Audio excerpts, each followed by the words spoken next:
এগিয়ে আমাদের কোনো আগ্রহ নেই। 7 কি 17, 6 কি 8, 7 কি 5 এ নিয়ে বিজেপির কোনো আগ্রহ নেই। উনি অসুরদের হাত থেকে বেঁচে থাকুন, বেসুরো হয়, এটাই আমরা আজকে রাজনীতি অভিযোগ করছেন। ওনার অভিযোগ অত্যন্ত গুরুত্বপূর্ণ। উনি 5টি প্যারার 3য় প্যারা থেকে আমি পড়ছি যে সেই যে বলাগড়ের ফুলন দেবী যে সাথে 25 জন শার্প শুটার নিয়ে ঘুরে মহিপালপুরে জনসভা করে আমাকে বুঝতে দেবে বলেছে। আমি তার কাছে জানতে চাই 17 সালে তাকে চাকরি কে দেয়? সে যে 5 বছর শিক্ষিতা হয়ে একদিনও ডিউটি না করে কেমন করে মাইনে পাচ্ছে অভিজিৎ গঙ্গোপাধ্যায়ের কাছ থেকে তা জেনে নেওয়া দরকার। আমিও দেখতে চাই কত ক্ষমতা বা পথে আমি নেমে পড়েছি, পারলে এখন কাজ না করে মাইনে নিয়ে দেখা। তার যা হওয়ার সে তো হবে, স্কুল কর্তৃপক্ষ জানে। এবং তিনি শেষ করেছেন জয় বাংলা মমতা ব্যানার্জি জিন্দাবাদ বলে। এই যে অভিযোগ করছেন, এই অভিযোগ কোনো বিচ্ছিন্ন অভিযোগ নয়। এই অভিযোগ কুচবিহার থেকে কাকদ্বীপ পর্যন্ত দৃশ্যমান। এই অভিযোগ একটা প্রাতিষ্ঠানিক লুট, প্রাতিষ্ঠানিক দুর্নীতির তার একটা প্রমাণ মাত্র, কিন্তু এটা কোনো বিচ্ছিন্ন ঘটনা নয়। কারণ এটা তৃণমূলের কর্মসূচি ছিল। তৃণমূলের কর্মসূচি তৃণমূলের মতো করে পার্থ চট্টোপাধ্যায়ের নেতৃত্বে রূপায়িত হয়েছে। কিন্তু পার্থ চট্টোপাধ্যায় ফ্রন্ট লাইনে স্ট্রাইকারের ভূমিকায় 10 নম্বর জার্সি পরে খেলছিলেন। পেছনে যারা হাফব্যাক, ডিফেন্ডার, গোলকিপার আছে মানুষ এবং তাদের। তৃণমূল কংগ্রেস বিভিন্ন সময় বিভিন্ন জিনিসকে ব্যবহার করে, জাতীয় সঙ্গীতকে ব্যবহার করছে, গীতাকে ব্যবহার করছে, এখন রামকৃষ্ণ সারদামণিকে ব্যবহার করছে। সামনে বলবে যত মত তত পথ, আর গ্রামে যখন ঢুকে যাবে পঞ্চায়েতে গিয়ে বলবে পথ একটাই, সেই পথটা তৃণমূলের পথ।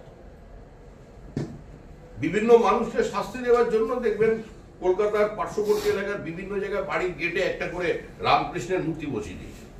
আর যদি ভালো করে কান পেতে শোনেন, বেলুর মঠে গিয়ে ওই দক্ষিণেশ্বরের ওখানে যদি রাত্রিবেলা রাস্তায় কান পাতেন, দেখবেন ডুকরে ডুকরে কাঁদছে, রামকৃষ্ণ কাঁদছে যে কোথায় আছি। মামলা করুন, ক্ষমতা থেকে আন্দোলন করুন, আটকে দেখান। যেদিন সিএ লাগু হবে সেদিন লাগু হবে। সমস্ত প্রতিরোধকে গুঁড়িয়ে দেবে মানুষ। মানুষ সিএর পক্ষে। ওর দলের লোকজন যারা সীমান্তবর্তী এলাকায় বসবাস করেন, যারা বিভিন্ন সময় তৃণমূলকে ভোট দিয়েছেন, পঞ্চায়েতের সদস্য হয়েছেন, তারাও সিএর দলের মধ্যে গণভোট করুন, দেখবেন ওনার জমানত বাজেয়াপ্ত হয়ে গেছে। বলছি যে কুড়াল সম্পত্তি মমতা বন্দ্যোপাধ্যায়কে মা শারদার হিসাবে তুলনা করেছে।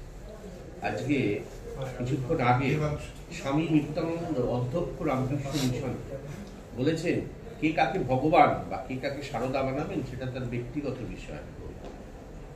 তবে যারা নিজেদের মতন করে ভেবে নিচ্ছেন তারা বলতেই পারেন যে কেউ যাকে ভগবান বানাতে পারে তাতে কিন্তু ভগবানের গুণগুলো তার মধ্যে থাকতে হবে।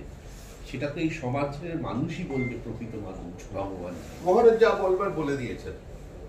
আমরা তো বলছি আমাদের মুখ্যমন্ত্রী গুণবতী, আমাদের মুখ্যমন্ত্রী শিল্পী, আমাদের মুখ্যমন্ত্রী সুরকার, আমাদের মুখ্যমন্ত্রী গীতিকার, আমাদের মুখ্যমন্ত্রী বিকেলে ভোরের ফুল ফোটাতে পারেন, পাথরে গমের চাষ করে দিতে পারেন। আমাদের মুখ্যমন্ত্রী তো এগুলো পারেন। তো তিনি সারদা হতে পারেন। কিছুদিন আগে শুনলাম তিনি শ্রী চৈতন্য হয়ে গেছেন। একই অঙ্গে এত রূপ আমরা দেখতে পাচ্ছি। তো তৃণমূল যেভাবে তাদের নেত্রীকে তুলে ধরবেন বাংলা, এখন সেটা শুনতে আমরা বাধ্য, শুনছি, দেখছি। আপনি যেভাবে দেখবেন, আমরা তো 50-এর দশক থেকে বলছি যে নাগরিকত্ব দিতে হবে। মহাত্মা গান্ধী বলেছেন, জওহরলাল নেহরু বলেছেন, সর্দার প্যাটেল বলেছেন, কংগ্রেস গান্ধীকে গ্রহণ করেছে, অবলম্বন করে। এবার আপনি যেভাবে তার ব্যাখ্যা দেবেন। আমাদের সময় তো বলা হতো যে রাম মন্দির নিয়ে কি হবে, যে बीजेपी भावता है वोट ले बोले मंदिर वही बनाएंगे लेकिन तारीख नहीं बताएंगे। हो गया तो 22 तारीख सारा देशे उत्सव, दीपावली, आनंदे उच्छासे मेते उठবে গোটা ভারতবর্ষ। 550 বছর পর রাম নিজের বাড়িতে ফিরছে। আমরা ওসব নিয়ে ব্যস্ত আছি, এসব নিয়ে না। সাধ্বী নিরঞ্জন জ্যোতি এই মুহূর্তে বঙ্গ সফরে রয়েছেন, আজকে কালীঘাটে পুজো দিয়ে গেলেন। তিনি বলছেন যে অভিষেক বন্দ্যোপাধ্যায়রা গেছিলেন, একটি ক্যাম্প তৈরি করে চলে এসেছেন, কিন্তু মুখ্যমন্ত্রী মমতা বন্দ্যোপাধ্যায়, প্রধানমন্ত্রী নরেন্দ্র মোদী তারা বৈঠকের পর 2 জন করে অফিসারকে নিয়ে নোডাল কমিটি ফর্ম করা হয়েছে এবং রাজ্য সরকার চাইলে টাকা দিয়ে দেওয়া হবে। এটা কবে টাকা আসবে রাজ্য সরকারের উপর নির্ভর করছে, কারণ তারা কবে ফাইল দেবেন আমরা জানি না। এই যে কোনো মুশিকও ভাবো, যেদিন মুখ্যমন্ত্রী এখান থেকে গিয়েছিলেন সাংবাদিকদের আপনাদের এয়ারপোর্টে যা যা বলে গিয়েছিলেন, আমরা সেদিনই বলেছিলাম মুখ্যমন্ত্রী যদি কোনো প্রশাসনিক বৈঠক করতে যেতেন সঙ্গে সেক্রেটারিদের নিয়ে যেতেন, কিন্তু মুখ্যমন্ত্রী যেভাবে দিল্লি গেলেন সেটা ছিল রাজনৈতিক যাত্রা। তো রাজনৈতিক যাত্রার ফল তো আর প্রশাসনিক হতে পারে না। আলটিমেট কি দেখা গেল, বললো দুই দিকে দুজন সেক্রেটারিটা বসে আলোচনা করবেন, এখন নোডাল কমিটি তৈরি করে দেবে। নোডাল কমিটি বলবে রাজ্য সরকারকে যে সমস্ত প্যারামিটার তৈরি আছে সেগুলোকে ঠিকঠাক রাখো, সেটা যদি রাখে টাকা পাবে। আর কেন্দ্রের তো কোনো নিজস্ব জমি নেই, রাজ্যতে নেই।